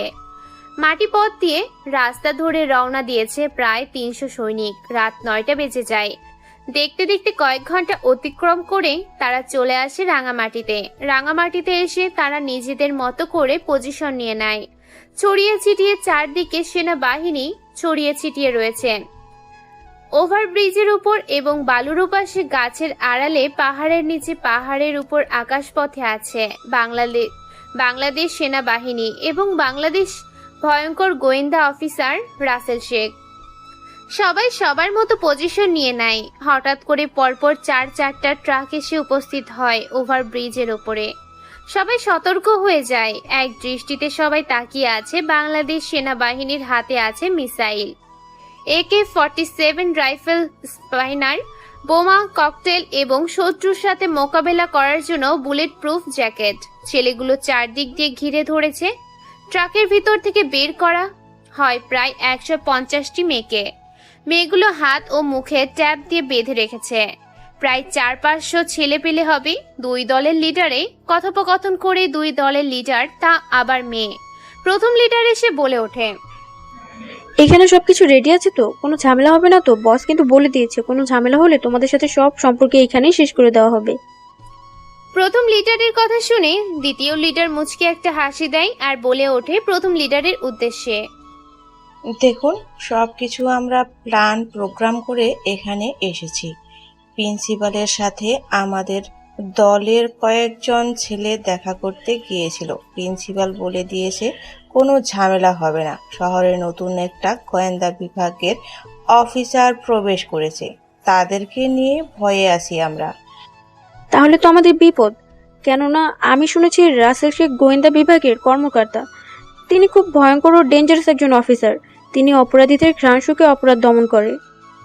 আমরা চেষ্টা করব যাতে আপনাদের সকল রকম প্রোটেকশন দেওয়া যায়। এখানে 150 জন মেয়ে আছে। টাকা বুঝে নিন, মেয়েগুলোকে নিন, সাথে অস্ত্রগুলো আমাদের ট্রাকে লোড করুন। মনে রাখবেন, টাকা যেন ভেজাল না হয়। টাকা ভেজাল হলে কিন্তু পরবর্তীতে আপনারা মাল পাবেন না। তোকে এ নিয়ে কোনো চিন্তা করতে হবে না। টাকা এবং অস্ত্র দুটোই অরিজিনাল আর সঠিক তোদের হিসাব অনুযায়ী রাখা হয়েছে। তোরা তোদের গুডাউনে গিয়ে দেখে নিস। এখন মেয়েগুলোকে আমাদের ট্রাকে লোড কর। এই তোরা দাঁড়িয়ে না থেকে মেয়েগুলোকে ওদের ট্রাকে লোড করে দে। আর এখান থেকে যত তাড়াতাড়ি সম্ভব বেরিয়ে পড়, কেননা বিপদ তো আর বলে কয়ে আসে না। দুই দলের লিডারের কথা মতো এক ট্রাক থেকে অন্য ট্রাকে মেয়েগুলোকে ট্রান্সফার করা হয়, আবার একটা থেকে অন্যটাতে টাকাগুলোকে ট্রান্সফার করা হয় এবং বিদেশি অস্ত্রগুলো দেশে পাচার করার জন্য সেগুলো লোড করা হয়। সবকিছু ক্যামেরার মাধ্যমে দেখছে রাসেল শেখ এবং তার সেনাবাহিনী টিম। দেখতে দেখতে এমন সময় দুই দলের লিডার যখন হাত মেলাতে যাবে তখনই সেখানে হঠাৎ করে গুলির বৃষ্টির মতো হতে থাকে। হঠাৎ করে গুলি করাতে সবাই হিমশিম খেয়ে যায়, ভয়ে কেউ কিছু করতে পারে না, লুকিয়ে পড়ে। আকাশ পথে গুলি করতে থাকে, কেউ মাটির পথে গুলি করতে থাকে, নিচ থেকে গুলি করতে থাকে, উপর থেকে গুলি করতে থাকে বৃষ্টির মতো। দুই দলের দিকে গুলি ধেয়ে আসতে থাকে। দুই দল সমান, তাহলে তাল মিলাচ্ছে আসে সেনাবাহিনীর সাথে। রাসেল হেলিকপ্টার থেকে নেমে পড়ে। গোলাগুলির এক পর্যায়ে রাসেল একটা ধারালো তরবারি নেয়, তারপর এলোপাথারি কচুকাটা করতে থাকে। যেভাবে কলা গাছ থেকে কলা নেওয়ার সময় কলা গাছকে কচুকাটা করা হয়, ঠিক তেমনই কচুকাটা করতে থাকে সেই দলের ছেলেপেলে। বৃষ্টির মতো গুলি করাতে দুই দলের ছেলেপেলে পেরে ওঠে না, কারণ হঠাৎ আক্রমণ করে বাংলাদেশ সেনাবাহিনী এবং গোয়েন্দা বিভাগের সিনিয়র অফিসার রাসেল শেখ, যার কারণে সহজে পরাজিত হয়ে যায় দুই দলের লিডার। দুই দলের লিডারকে বাংলাদেশ সেনাবাহিনী গ্রেফতার করে এবং সমস্ত মেয়েগুলোকে সেনাবাহিনীর আয়াতে সেনা নিবাসে নিয়ে আসা হয়, সাথে অস্ত্র, টাকা, সমস্ত কিছু। এরপর এক একটা মেয়েকে তাদের নিজ নিজ গন্তব্যের উদ্দেশ্যে পাঠানোর ব্যবস্থা করে। সমস্ত টাকা বাংলাদেশ সেনাবাহিনীর আন্ডারে থেকে যায় এবং অস্ত্রগুলো সরকারের আয়ত্তে দিয়ে দেয়। রাসেল চেয়ারের উপর পা রেখে বসে আছে। তিনটা চেয়ারে বেঁধে রাখা হয়েছে তিনজনকে, দুই দলের লিডার এবং সে ছেলেটাকে। তিনজনের মুখে টিপ মারা, হাত পা চেয়ারের সাথে বেঁধে রাখা। রাসেল চা খাচ্ছে আর তাদের দিকে তাকিয়ে তাকে মুচকি হাসি দিচ্ছে। রাসেলের এরকম হঠাৎ হাসি দেখে জুয়েল বেশ অবাক হয়। জুয়েল বুঝে গেছে এখানে এমন কিছু হবে যেটা সহ্য করার মতো ক্ষমতা কারোর থাকবে না। তাই জুয়েল সেখানে আস্তে করে কেটে পড়ে, কেননা সে এরকম নির্মম অত্যাচার সহ্য করতে পারে না যেটা রাসেল অপরাধীর উপরে টর্চার করে। রাসেল মুচকি হেসে বলে ওঠে, তোদের বসকে সেটা তোদের টর্চার করার আগে তোদের ভালোভাবে বলে দেওয়া। তারা তিনজন কথা বলতে পারে না, কারণ তাদের মুখে টিপ মারার। রাসেল এবার এক এক করে তিনজনের মুখের উপর থেকে টিপ সরিয়ে দেয়। রাসেল বলে ওঠে, দেখ, তোদের জন্য অনেক কিছু করেছি। তোদের জন্য আমাকে 300 সৈন্য নিয়ে যেতে হয়েছে। তারা তিনজন কোনো কথা বলে না। রাসেল তাদেরকে বোঝাতে থাকে, কিন্তু তারা মুখ খোলে না। হঠাৎ করে রাসেল একটা গরম লোহার শিক তাদের তিনজনের হাতে গেঁথে দেয়। 3টা সিট। সাথে সাথে তিনজন এক গগন কাঁপানো চিৎকার দেয়। তাদের এই চিৎকারে যেন পুরো সেনানিবাস কেঁপে ওঠে। জুয়েল বাইরে থেকে দৌড়ে এসে দেখতে পায় গরম একটা লোহার শেক তাদের তিনজনের হাতে গেঁথে দিয়েছে। ব্যথায় ছটফট করতে থাকে তারা তিনজন, যেন জীবনটা শরীর থেকে বেরিয়ে যাচ্ছে, আত্মাটা যেন তাদের জীবন থেকে পালিয়ে যাচ্ছে। এরপর রাসেল তাদের মুখের উপর আরো টেপ মেরে দেয়। তারপর তাদের পায়ের নিচে 3টা গরম পানির বালতি রাখে। তারপর তাদের তিনজনের পাগুলো সে গরম পানিতে চেপে ধরে। মুহূর্তের মধ্যে পাগুলো পুড়ে সেখানে ফোসকা পড়ে যায়। ছেলেটা সহ দুই দলের লিডার গোড়াতে থাকে ব্যথা আর যন্ত্রণা যেন তারা সহ্য করতে পারে না। এরপর তাদের পায়ের নিচ থেকে গরম পানি সরিয়ে নেওয়া হয়। তারপর রাসেল নিজের পা দিয়ে তাদের তিনজনের পাগুলো চেপে ধরে। মুহূর্তের মধ্যে ফোসকাগুলো গলে গিয়ে পাটা ন্যাচাকার অবস্থা হয়ে যায়। দেখতে কেমন যেন ভয়ঙ্কর লাগে। পা দুটো বিশ্রী হয়ে যায়। প্রায় তিনজনে আধমরা হয়ে গেছে। রাসেল এবার মুচকে একটু হেসে তাদের মুখের টেপগুলো আবার সরিয়ে দেয় আর বলে ওঠে, এখনো তোদের হাতে অনেক সময় আছে। সত্যি সত্যি বলবি নাকি আরো অত্যাচার করব? আবার তারা তিনজন হাঁপিয়ে গেছে ভয়ে। দুই দলের লিডার সহ ছেলেটা মুখ খুলতে বাধ্য হয়। প্রথম লিডার বলে ওঠে, প্রথম মহিলা লিডারটা কাঁদতে থাকে। এই বলে দ্বিতীয় মহিলা লিডার বলে ওঠে, আমি এ দেশেরই মানুষ। আমি প্রিন্সিপালের আন্ডারে কাজ করি, তবে প্রিন্সিপালের সাথে কে কে জড়িত আছে আমি এর কোনো কিছুই জানি না। স্যার, আর আমাকে মারবেন না। আমি আর আপনার অত্যাচার সহ্য করতে পারছি না। আমি যা জানি সবটাই আপনাকে বলে দিচ্ছি। বাংলাদেশেরই মানুষ, প্রিন্সিপালের আন্ডারে কাজ করে। তবে প্রিন্সিপালের সাথে শহরের মেয়র জড়িত আছে। প্রিন্সিপালকে ফুল সাপোর্ট দিচ্ছে শহরের মেয়র, এবং যত কোটি টাকা হয় তারা দুইজন 2 ভাগ করে নিয়ে নেয়। আমি এই দেশেরই মানুষ, আমি প্রিন্সিপালের আন্ডারে কাজ করি, তবে প্রিন্সিপালের সাথে কে কে জড়িত আছে আমি এর কোনো কিছুই জানি না। আর আমরা গোডাউন থেকে মেয়েগুলোকে নিয়ে এদের কাছে বিক্রি করে দিতাম, কোটি কোটি টাকা নিয়ে, সাথে এরা আমাদের অস্ত্র আর টাকা দিত। স্যার, আমি যতটুকু জানি সবটাই বলে দিয়েছি। আমি প্রিন্সিপাল আর মেয়রের আন্ডারে কাজ করতাম, বিনিময়ে তারা আমাকে টাকা দিত। তাদের সাথে অনেক ছেলেপিলে কাজ করে যারা এখনো এই কলেজেই আছে। প্রিন্সিপাল কলেজ থেকে মেয়েগুলোকে ব্ল্যাকমেল করে মেয়রের কাছে নিয়ে যেত, সেখান থেকে আমরা মেয়েগুলোকে বিদেশে পাচার করতাম। তাদের কথোপকথন শুনে রাসেলের মাথা বিগড়ে যায়। গরম চাটা এক ঢোকে খেয়ে ফেলে, এরপর গরম পানিটা তাদের 3 জনের মুখে সেটা দেয়। সাথে সাথে চোখ মুখ কান ঝলসে যায়, জ্বলে গিয়ে পুড়ে যায় চামড়াগুলোতে ফোসকা দিয়ে দেয়। তাদের 3 জনকে দেখতে ভীষণ ভয়ঙ্কর লাগছে। তারা ছটফট করতে থাকে, শরীরটা জ্বলতে থাকে। তাদেরকে কষ্ট দেওয়ার জন্য রাসেল এবার লবণ মরিচ পেঁয়াজ তাদের মুখের ওপর সেটা দেয়। সাথে সাথে যেন তাদের শরীরে আগুন ধরে যায়, এতটাই তাদের শরীর জ্বলতে থাকে। চেয়ারে বাঁধা অবস্থায় থাকা তারা লাফালাফি করতে থাকে, ছটফট করতে থাকে, যেন মৃত্যু তাদের খুব কাছে। তারা 3 জনে যেন মৃত্যুর থেকেও ভয়ঙ্কর যন্ত্রণা সহ্য করতে থাকে। তারপর রাসেল জুয়েলকে ডাক দেয়। জুয়েলকে ডাক দিয়ে বলে ওঠে, জুয়েল, এদের কাছ থেকে সিগনেচার সহ এদের জবানবন্দি নিয়ে নাও। এদের দুনিয়া থেকে বিদায় করার সময় চলে এসেছে। তারপর জুয়েল ভয়ে ভয়ে তাদের জবানবন্দি নিয়ে তাদের কাছ থেকে সুই নেই। এরপর তাদের গলার উপর ব্লেড দিয়ে কয়েকটা টান দেওয়াতে গলার শিরা উপশিরা কেটে গিয়ে ফিনকি দিয়ে রক্ত গড়গড়িয়ে পড়তে থাকে। মৃত্যুর দুয়ারে ঢলে পড়ে। এরপর তাদের 3টা লাশকে কুমিরের পানিতে ফেলে দেয়া হয়। দেখতে দেখতে রাত শেষ হয়ে যায়। পরের দিন একই ড্রেসে কলেজের মাঠে উপস্থিত হয় রাসেল। বর্ষা সিদ্ধান্ত নিয়েছে সে রাসেলকে আজকে ফলো করবে, সারাটা দিন ফলো করবে। সাথে সুলতানাকে নিয়েছে। বেশ কিছু মেয়েকে নিয়ে আজকে বর্ষা সিদ্ধান্ত নিয়েছে রাসেলকে চোখে চোখে রাখবে, রাসেলের সম্বন্ধে জানবে। কে এই রাসেল, যে কিনা জেল থেকে চলে আসে, যেখানে বর্ষা কতজনকে জেল খাটিয়েছে, আজ পর্যন্ত কাউকে ছেড়ে দেয়নি। কিন্তু এই ছেলেটাকে ছেড়ে দিয়েছে, এটা বর্ষা মেনে নিতে পারছে না। তাই সিদ্ধান্ত নিয়েছে সে আজকে রাসেলকে ফলো করবে। রাসেল ভার্সিটিতে আসে। ভার্সিটিতে এসে পুরো ভার্সিটি ঘুরে দেখতে থাকে কোথায় কি আছে না আছে। প্রিন্সিপালের রুমের দিকে রওনা দেয় রাসেল। রাসেলের পিছন পিছন বর্ষা, তামান্না, সুলতানা এবং আরো কিছু ছেলে মেয়ে তাকে ফলো করতে থাকে। রাসেল ধীরে ধীরে প্রিন্সিপালের কেবিনে উকি মারতে থাকে। প্রিন্সিপাল ভিতরে কিছু একটা করছে।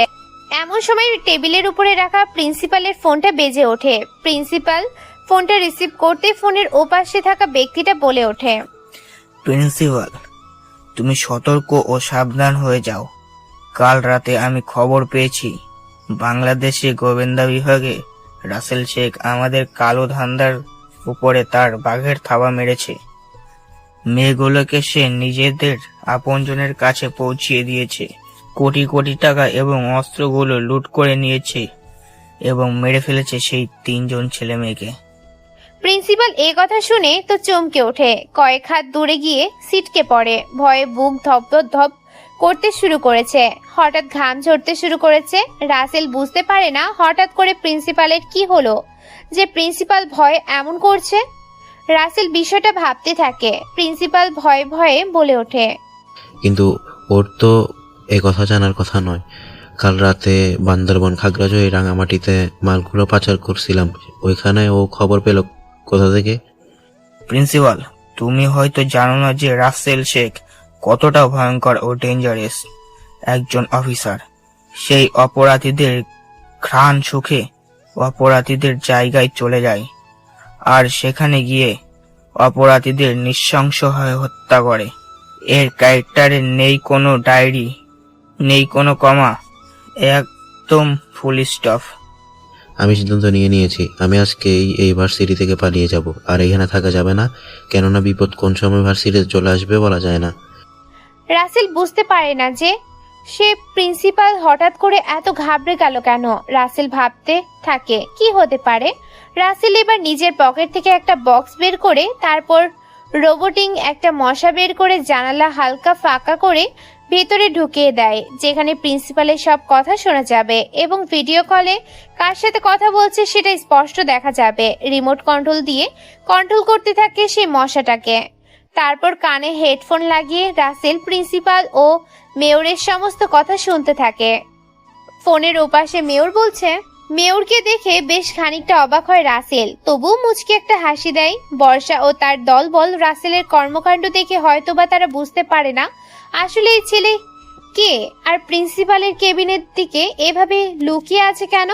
তারা কোনো কিছুই বুঝতে পারে না, শুধু ভাবতে থাকে। তারা মনে মনে অনেক কথা, কিন্তু জিজ্ঞাসা করার সাহস পাচ্ছে না কাউকে।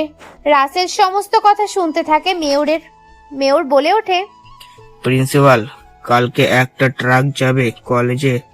তুমি যতগুলো ভার্সিটিতে ড্রাগস, মদ, বিয়ার এবং অস্ত্র আছে সবগুলোকে ট্রাকে লোড করে তুমিও সেখান থেকে পালিয়ে আসবেন, যেন কেউ বুঝতে না পারে আমরা কালকে এই শহর ছেড়ে চলে যাব। কিন্তু স্যার, এতগুলো ছেলে মেয়ের সামনে দিয়ে কিভাবে মালগুলোকে ট্রাকে উঠাবো? সেখানে যদি ছদ্মবেশে রাসেল শেখ চলে আসে তাহলে কি হবে? দেখো, মরতে তো আমাদের হবে, মরার আগে একটু রিস্ক নিতে হবে না? না হলে এ কুল যাবে ও কুল যাবে। তুমি একটা কাজ করো, ভার্সিটির পেছন দিক দিয়ে সব মালগুলো ট্রাকে লোড করে পেছনের গেট দিয়ে ট্রাকটাকে তুমি বের করবে। ঠিক আছে। তাদের কথোপকথন শুনে মুচকি একটা হাসি দেয় রাসেল। তারপর রাসেল পিছন ঘুরে সমস্ত কিছু গুছিয়ে নিয়ে আবার নিজের ক্লাসরুমের উদ্দেশ্যে রওনা দেয়। বর্ষা ভাবতে থাকে আসলে ছেলেটা কে, কিন্তু বুঝতে পারে না। বর্ষা বলে ওঠে, সুলতানা, তুই জানিস এই ছেলেটা কি? আমার মোটেও সুবিধার মনে হচ্ছে না।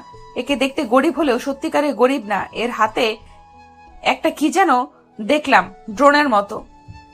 ছেলেটাকে চোখে চোখে রাখতে হবে বর্ষা, তবেই বুঝতে পারবো আসলে এই ছেলের উদ্দেশ্য কি, কেন এই ভার্সিটিতে ভর্তি হয়েছে আর ওর আসল পরিচয় কি।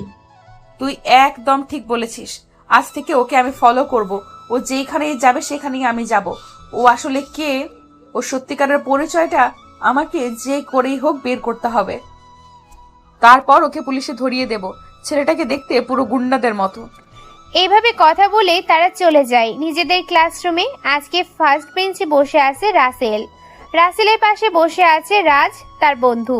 বর্ষা কোনো কিছু না বলে পিছনের বেঞ্চে গিয়ে বসে পড়ে। ম্যাডাম ক্লাসে বোঝাতে থাকে, এক এক করে সমস্ত ক্লাস শেষ করে দেয়। তারপর ভার্সিটি ছুটি হয়ে যায়। গুটি গুটি পায়ে হেঁটে রাসেল চলে আসে একটা বস্তিতে। বর্ষা, সুলতানা ও আরো কয়েকটা মেয়ে মিলে ফলো করতে থাকে। রাসেল এটা বুঝতে পেরে বস্তির ভিতরে প্রবেশ করে রাসেল।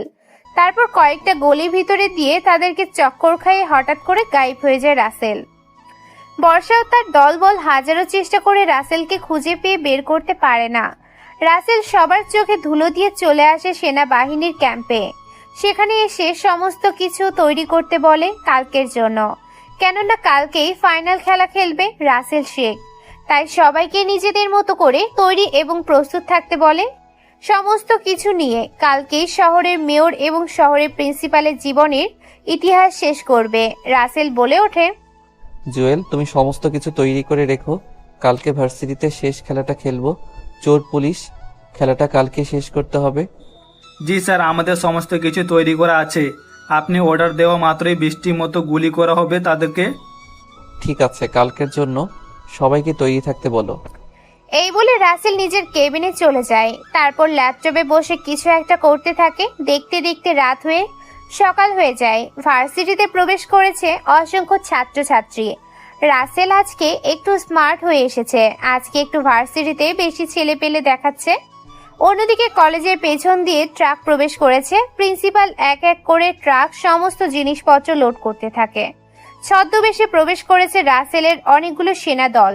ট্রাকটা লোড করা শেষে যখন এটা চলে যেতে নিবে, এমন সময় প্রিন্সিপালের পায়ে বেশ কয়েকটা গুলি করে গুলির শব্দে পুরো ভার্সিটি কেঁপে ওঠে।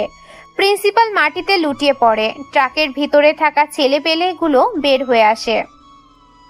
রাসেলের দলের সাথে সংঘর্ষ লেগে যায় প্রিন্সিপালের ছেলেপেলেগুলো। শুধু ভার্সিটিতে গোলাগুলির শব্দ শুনে ছাত্রছাত্রীরা এদিক ওদিক ভয়ে দৌড়াদৌড়ি ছুটাছুটি শুরু করেছে। কোণের এক আড়াল থেকে বর্ষা লুকিয়ে দেখতে থাকে রাসেল গুলি করেছে প্রিন্সিপালকে। বিরাট রকমের একটা সংঘর্ষ তৈরি হয়ে যায়। এক এক করে প্রিন্সিপালের সমস্ত ছেলেকে মেরে ফেলে। তারপর প্রিন্সিপালকে মাটিতে টানতে টানতে নিয়ে আসে ভার্সিটির সাথে ট্রাকটা। এমন সময় সেখানে মেয়র এসে উপস্থিত হয়। রাসেল কোনো কিছু বলে ওঠার আগে মেয়র রাসেলের উপরে গুলি চালায়। হঠাৎ আচমকা হওয়াতে রাসেলের ডান হাতে গুলি লাগে। এটা দেখে রাসেল একটা মুচকি হাসি দেয় আর বলে ওঠে, মেয়র, তুই ভীষণ বোকা। মরার জন্য তুই চলে এলি নিচ থেকে আজরাইলের কাছে। কথাটা শুনে উচ্চস্বরে মুচকি একটা হাসি দেয় আর বলে ওঠে, আমি ভালো করে জানি যে আমি বেঁচে থাকবো না, কিন্তু আমি মরার সাথে সাথে তোকে মেরে মরবো, কারণ তুই একটা ক্রিমিনাল অফিসার। তোর মতো সন্ত্রাসী অফিসাররা এই বাংলাদেশের মাটিতে আছে বলে আমাদের মতো সাধু ব্যবসায়ীরা ব্যবসা করতে পারে না। মেয়র কথা বলছে, অন্যদিকে রাসেলের ডান হাত জুয়েল পিছন থেকে এসে মেয়রের কোমরে বরাবর মারে এক লাথি। কয়েকটা আছাড় খেয়ে উল্টে পড়ে মেয়র। এরপর রাসেল আরো কয়েকটা লাথি মারে। মেয়র একটু মোটা থাকায় অল্পতেই হাঁপিয়ে গেছে। পাশে একটা রামদা ছিল, সেটা দিয়ে প্রিন্সিপাল মেয়রের 2-4 হাত কেটে ফেলে। এটা দেখে বর্ষা সহ তার উপস্থিত থাকা সকলে এক গগন কাঁপানো চিৎকার দেয়। রাসেল বলে ওঠে, আমার হাতে যে অপরাধী ধরা পড়ে তাকে হয় পরপারে আর না হলে গোরস্থানে। কথাটা বলে এলো পাথারি ছুরি দিয়ে পেটের মধ্যে আঘাত করতে থাকে। মিনিটে প্রায় 135টারও বেশি ছুরি দিয়ে আঘাত করেছে মেয়রের পেটে। মেয়রের পেট কেটে মেয়রের পেটে থাকা সমস্ত কিছু ছুরির সাথে বের হয়ে আসে। মেয়র সেখানেই মৃত্যুর দুয়ারে ঢলে পড়ে। এরপর প্রিন্সিপালের গলার উপরে চালিয়ে দেয় তলোয়ারটা। প্রিন্সিপাল গলা কাটা মুরগির মতো ছটফট করতে থাকে। ছটফট করতে করতে সেখানে মারা যায়। এমন সময় আকাশ থেকে 5-5টা হেলিকপ্টার আসে। হেলিকপ্টারগুলো ভার্সিটির মাঠে ল্যান্ড করেন। হেলিকপ্টারগুলো থেকে বেরিয়ে আসে মন্ত্রী, ম্যাজিস্ট্রেট, আইনমন্ত্রী, রাষ্ট্রমন্ত্রী, রেলমন্ত্রী। রাসেল তাদেরকে দেখে বলে, স্যার, এখানে সমস্ত কিছুর প্রমাণ আছে। এদেরকে মারা হয়েছে কারণ এরা খারাপ কাজের সাথে যুক্ত ছিল। ম্যাজিস্ট্রেট রাসেলের কাছ থেকে সমস্ত প্রমাণ নিয়ে উড়াল দেয় হেলিকপ্টার নিয়ে। আবারও তারা নিজ গন্তব্যে একটা হেলিকপ্টার মন্ত্রী সেখানে উপস্থিত আসে। মন্ত্রী বলে ওঠে, আমি যদি একটু আগে জানাতে তাহলে তোমার সুরক্ষার ব্যবস্থা করতাম। মন্ত্রীর কথা শুনে তো বর্ষা অবাক, কেননা মন্ত্রী রাসেলকে বাবা বলে ডাকছে। এটা দেখে বর্ষা বলে ওঠে, বাবা, তুমি এই খুনি সন্ত্রাসী ক্রিমিনালটাকে বাবা বলে ডাকছো আর স্যার বলছো কেন? তুমি হলে এই শহরের মন্ত্রী আর সে একটা টোকাই কোথা থেকে উঠে এসেছে তা না জেনেই তুমি কিনা তাকে স্যার বলছো। মন্ত্রী এই কথা শুনে বেশ রেগেই যায়। দৌড়ে এসে পরপর বেশ কয়েকটা থাপ্পড় লাগিয়ে দেয় বর্ষার গালে। চিৎকার মেরে বলে, তুই কাকে কি বলছিস? তুই জানিস উনি কে? উনি হচ্ছে বাংলাদেশের সেনাবাহিনী কমান্ডো, একজন অফিসার। ওনার নাম হচ্ছে রাসেল শেখ। বর্ষা রাসেল শেখ নামটা শুনে তো চমকে ওঠে। উপস্থিত থাকা ভার্সিটির সবাই চমকে ওঠে। অবাক দৃষ্টিতে এক নয়নে তাকিয়ে আছে বর্ষা রাসেলের দিকে। রাসেল একটা মুচকি হাসি দেয় আর সবার উদ্দেশ্যে বলে ওঠে, এখানে ভয় পাওয়ার কোনো কিছু নেই। আমি এখানে অপরাধীদের ধরতে এসেছিলাম একটা মিশনে। তোমাদের সাথে থেকে আমার বেশ ভালো লেগেছে, তবে ভার্সিটির স্বভাব চরিত্র ভালো লাগেনি। রাসেলের মুখে কথা শুনে সবাই মাথা নিচু করে ফেলে। মন্ত্রী রাসেলের সামনে এসে দাঁড়ায় আর বলে ওঠে, স্যার, একটা কথা বলতাম যদি কিছু না মনে করতেন। আমি শহরের মন্ত্রী হই, আপনাকে অনুরোধ করছি আপনি আমার মেয়েটাকে বিয়ে করেন। রাসেল তো মন্ত্রী, মুখে কথা শুনে অবাক হয়ে যায়। রীতিমতো রাসেল ভ্যাবাচাকা খেয়ে ফেলে। বর্ষা তো চোখগুলো বড় বড় করে তাকিয়ে আছে তার বাবার দিকে। পুরো কলেজের ছাত্রছাত্রী, শিক্ষক, শিক্ষিকা হা করে মন্ত্রীর দিকে তাকিয়ে আছে। মন্ত্রী আবারও বলে ওঠে, স্যার, আসলে আমার মেয়েটা আপনার সাথে বিয়ে কেন দিতে চাইছি সেটা কারণ আছে। কারণ আমার মেয়ে বদরাগী আপনার মতো একজন অফিসারের হাতে আমার মেয়েটাকে তুলে দিলে আমার মেয়েটা হয়তো সঠিক পথে আসতে পারবে। প্লিজ স্যার, আমি আপনাকে অনুরোধ করছি, না করবেন না। রাসেল কি করবে বুঝতে পারে না, ভাবতে থাকে রাসেল বর্ষাকে পছন্দ করেছে, কিন্তু সে বলতে পারে না, কারণ তার জীবনে কোনো সিকিউরিটি নাই, যখন তখন পরপারে পাড়ি জমাতে পারে। তাই রাসেল আজ পর্যন্ত কোনো মেয়ের দিকে তাকায়নি। নিজের কাজ এবং ডিউটিকে মন্ত্রী বারবার অনুরোধ করতে থাকে। রাসেল তার অনুরোধ ফিরিয়ে না দিতে পেরে বলে ওঠে, ঠিক আছে, আমি আপনার মেয়েকে বিয়ে করতে রাজি আছি। বিয়ের যত তাড়াতাড়ি সম্ভব দেওয়ার ব্যবস্থা করেন। এই কথা শুনে বর্ষার রেগে গিয়ে তেড়ে এসে বলে ওঠে, আমি ওনাকে বিয়ে করতে পারবো না। ওনার মতো একটা রাগী অফিসারকে বিয়ে করার আমার কোনো ইচ্ছা নেই। আর বাবা, আমি এখন বিয়ে করতে চাই না, তো এইসব আমাকে বুঝিয়ে কোনো লাভ নেই। চুপ বিয়াদুম্মি কোথাকার! এক চলে দাঁতের দাঁত কপাটি ফেলে দিব। আমার উপরে কথা বলা! আমি সিদ্ধান্ত নিয়েছি তোমাকে বিয়ে দিব, মানে বিয়ে দিব। বাবা, তুমি এটা আমার সাথে করতে পারলে? তুমি আমার দাঁত কপাটি ফেলে দিবে? এরকম একটা রাগী, ডেঞ্জারাস, ভয়ঙ্কর খুনি কিলারকে আমাকে বিয়ে করতে হবে? এ কথা শুনে সবাই হেসে দেয়। তারপর মন্ত্রী আর কোনো কথা না শুনে বর্ষাকে নিয়ে চলে যায়। এক এক করে ভার্সিটির সবাই রাসেলের কাছে ক্ষমা চায়। রাসেল সবাইকে ভালো হতে বলে হেলিকপ্টারে চড়ে উড়াল দেয় সেনা নিবাসের উদ্দেশ্যে। দেখতে দেখতে বিয়ের সময় চলে আসে। আজ রাসেলের বিয়ে। পরপর 35টা গাড়ি বেরিয়ে যায় বাংলো থেকে। তারপর মন্ত্রীর বাড়িতে চলে আসে। দেখতে দেখতে বিয়ের সবকিছু হয়ে যায়। এরপর বর্ষাকে নিয়ে হেলিকপ্টারে বসে রাসেল উড়াল দেয় তার বাড়ির উদ্দেশ্যে। বাড়িটাকে অপরূপ সুন্দর করে সাজিয়েছে। ঘরের মধ্যে বসে আছে বর্ষা। রাসেল ভিতরে প্রবেশ করে রাসেলকে দেখে বর্ষা বলে ওঠে, আপনাকে বিয়ে করেছি বলে আপনি কিন্তু স্বামীর অধিকার চাইতে আসবেন না। আপনার মতো ভয়ঙ্কর মানুষের সাথে আমি এক রুমে থাকতে পারবো না। তোমার মতো একটা বেয়াদব মেয়েকে আমি আলাদা কোন রুমে থাকতে দেব? আমার পরিবারের সমস্যা হওয়ার জন্য আমি আমার বেয়াদব বউকে আজকে বোঝাবো যে রাসেলের পাওয়ার কতটা। আপনাকে সাবধান করলাম, বলে দিলাম, আপনি কিন্তু আমার দিকে আসবেন না, না হলে কিন্তু এই ফল কাটা ছুরি দিয়ে আপনার গলার শিরা কেটে দেব। আজকে যাই হয়ে যাক না কেন, রাসেল আজ রাসেলের পাওয়ার দেখিয়ে ছাড়বে যে রাসেল কতটা ডেঞ্জারাস। আপনাকে সাবধান করছি, কিন্তু আমার দিকে এইভাবে এগিয়ে আসবেন না, না হলে কিন্তু খুব খারাপ হয়ে যাবে। রাসেল কোনো কথা শোনে না, ধীরে ধীরে এগিয়ে যেতে থাকে। বর্ষা ভয়ে পিছতে থাকে। এক সময় খাটে গিয়ে আটকে যায়। রাসেল চেপে ধরে বর্ষাকে, তারপর আলতো করে 2 ঠোঁট 4 ঠোঁটে রূপান্তর করে। তারপর হালকা করে বিছানার উপর ফেলে দিয়ে রাসেল বর্ষার উপরে উঠে নিজের মতো করে কিস করতে থাকে। বর্ষাকে ধীরে ধীরে বর্ষা রাসেলের কাছে সবকিছু বিলিয়ে দিতে থাকে। ভালোবাসার মধ্য দিয়ে গল্পটাকে এখানেই শেষ করে দিলাম। জানি না কেমন হয়েছে, আসলে আমার মেজাজটা আজকে ভালো নেই, তাই গল্পটা ভালো লিখতে পারিনি। যদি আমাদের চ্যানেলে কেউ গল্প লিখে দিতে চাও তাহলে আমাদের সাথে যোগাযোগ করতে পারো। তোমাদের লেখা গল্পগুলোতে আশিক প্রিয়াঙ্কা ভয়েস দিবে। যদি কেউ রাইটিং লিখতে চাও তাহলে আমার সাথে যোগাযোগ করতে পারো। আমি আমার নাম্বারটা বলে দিচ্ছি, তুলে রাখো 017612678